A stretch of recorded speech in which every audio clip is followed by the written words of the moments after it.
unpacking one of America's most controversial political institutions. When most Americans cast their ballots in a presidential election, many assume they are directly choosing the leader of the country. This belief, however, overlooks a critical but often misunderstood feature of the U.S. political system, the Electoral College. Rooted in the Constitution and created over 2 centuries ago, this institution remains a source of fierce debate, confusion, and political contention. What exactly is the Electoral College? Why does it exist, and more importantly, what would happen if we abolished it? These questions have become increasingly pressing in recent decades, particularly as multiple elections have highlighted disparities between the popular vote and the eventual winner. As a researcher deeply immersed in the realms of political science, history, and democratic theory, I aim to explore this topic from both a factual and analytical perspective. I will dissect the Electoral College's origins, mechanics, and consequences while integrating modern viewpoints and critical considerations. This approach goes beyond surface-level discussions, aiming to provide a nuanced understanding of what an America without the Electoral College could truly mean for its democracy. The Electoral College, origins and intended purpose. Understanding the Electoral College requires a journey back to the Constitutional Convention of 1787. The framers of the Constitution faced a monumental challenge, designing a system for electing the president that balanced competing concerns, avoiding direct popular rule, which they feared could lead to mob rule, while preventing Congress from gaining excessive control over presidential selection. The result was a compromise, the Electoral College. Instead of citizens voting directly for president, they vote for electors pledged to candidates. These electors then formally elect the president. This method aimed to filter popular opinion through a layer of informed representatives, electors, who could deliberate and exercise judgment. Alexander Hamilton, in Federalist No. 68, described the Electoral College as a safeguard against unqualified candidates rising through mere popularity or demagoguery. The system was designed to strike a balance, empowering the people while preserving stability and preventing factionalism. However, history reveals that the original vision of electors as independent decision-makers has largely given way to a party-centered process, where electors serve as rubber stamps of their state's popular vote. Moreover, the Electoral College was influenced by compromises on slavery, notably the Three-Fifths Compromise, which increased Southern states' influence by counting enslaved individuals partially toward population, thus affecting electoral votes. This historical foundation remains essential to understand current debates, the contemporary electoral landscape, mechanics, and critiques. Today, the Electoral College consists of 538 electors distributed among the states, proportionally based on their congressional representation. Almost all states adopt a winner-take-all system, meaning the candidate with the most votes in a state secures all its electoral votes. This system produces several peculiar effects. Disproportionate influence of swing states. Candidates heavily target competitive states, such as Pennsylvania, Florida, and Michigan, often overlooking solidly red or blue states. Possibility of discrepancies between popular and electoral vote. Notably in 2000 and 2016, candidates who won the presidency did not win the nationwide popular vote. Underrepresentation of voters in non-competitive states. Citizens in states dominated by one party often feel their votes carry little weight. These outcomes have fueled over 700 proposed amendments and reforms throughout U.S. history, underscoring persistent dissatisfaction. What if we abolished the Electoral College? A theoretical examination. Imagine for a moment a political landscape where the president is elected purely by popular vote. One person, one vote, nationwide. How would this seismic shift alter the mechanics of American democracy? Campaign strategies would transform. Without electoral vote calculations, presidential campaigns would no longer concentrate solely on swing states. Instead, candidates would be incentivized to engage voters coast to coast, from rural Alaska to urban Atlanta. This would mean Republican candidates campaigning heavily in traditionally Democratic states like California, and Democrats investing effort in historically Republican states such as Texas. The diversity of voters would compel candidates to broaden their messaging and policy platforms to appeal to a more heterogeneous electorate. Campaign costs and outreach would skyrocket. while the Electoral College concentrates voter engagement geographically. A national popular vote demands campaigns to expand their outreach exponentially. National TV ads, grassroots canvassing, and digital engagement would need to reach an electorate spread across all 50 states. Campaign financing would have to increase dramatically to cover the logistical and advertising demands of a nationwide contest. This could exacerbate current concerns about money in politics and the outsized influence of wealthy donors and special interest groups.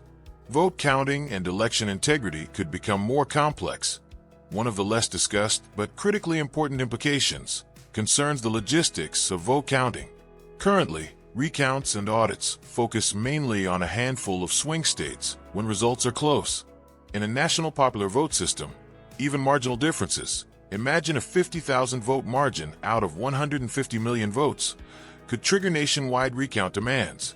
This poses a monumental challenge to election officials and could delay final results for weeks or months. Moreover, election administration is fragmented across states, each with its own voting systems, ballot formats, and certification processes. A uniform standard might be necessary to ensure fairness and trustworthiness, but such standardization would require massive coordination and political will. Voter participation and engagement could increase. Proponents argue that abolishing the Electoral College would enhance voter empowerment. Citizens in states that currently feel safe for one party might become more motivated to vote, knowing their ballots directly influence the national outcome. This could improve turnout, diversify voter engagement, and encourage political participation among marginalized or disillusioned groups. Third-party and independent candidates might gain traction. The winner-take-all nature of the Electoral College discourages voting for third-party candidates, perceived as spoilers. Without this system, voters could feel freer to support alternative voices, potentially leading to a more pluralistic political environment. A national popular vote could foster a broader spectrum of ideas and policies entering the political conversation, forcing major parties to address issues they might otherwise neglect. Counterarguments and challenges to abolishing the Electoral College. While the idea of a direct popular vote is appealing in theory, several challenges merit serious consideration. Rural and regional interests might be marginalized. A national popular vote would likely amplify the power of densely populated urban areas and states like California, New York, and Texas. Rural America, already feeling sidelined, might lose even more influence. The Electoral College's design, while imperfect, forces candidates to build geographically diverse coalitions. Without it, candidates might disproportionately focus on population centers, neglecting the unique challenges of rural communities, such as agriculture, infrastructure, and regional economies. Constitutional and political hurdles are formidable. Changing or abolishing the Electoral College requires a constitutional amendment, a Herculean political task. Amendments need two-thirds approval in both houses of Congress and ratification by 3/4, 38, of the states. Smaller states, which benefit from the current system's guaranteed minimum of 3 electoral votes regardless of population, are understandably reluctant to support such changes. Alternative methods, like the National Popular Vote Interstate Compact, NPVIC, seek to bypass constitutional amendments by having states pledge their electors to the National Popular Vote winner once enough states join to reach 270 electoral votes. However, the NPVIC faces potential legal challenges and political opposition, leaving its future uncertain. Potential for constitutional crises and litigation. If a compact like the NPVIC were implemented, it could provoke disputes when state-level and national popular vote outcomes diverge. Imagine a scenario where a state's popular vote winner differs from the national popular vote winner to whom the state pledged its electoral votes. This could lead to disenfranchisement claims, refusal to certify results, or legal battles that undermine public confidence. Democracy, fairness, and the American experiment.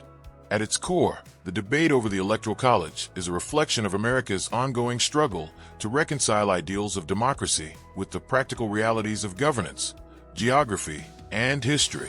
Is the Electoral College an outdated relic that distorts the democratic principle of equal representation? Or is it a carefully designed mechanism that protects minority interests, regional diversity, and federalism?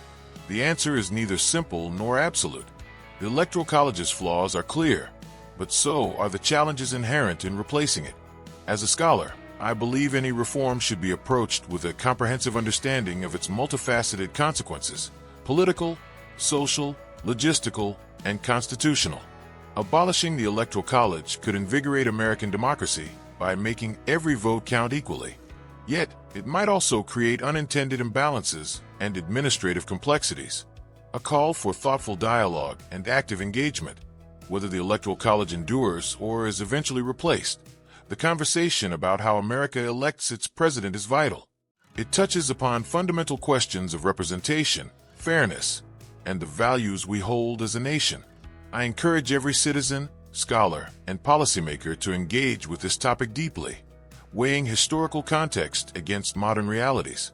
Only through informed dialogue and critical thinking can we hope to evolve a system that truly reflects the will of the people and strengthens the democratic foundation of the United States. If you found this exploration insightful, I invite you to join the conversation and share your perspectives.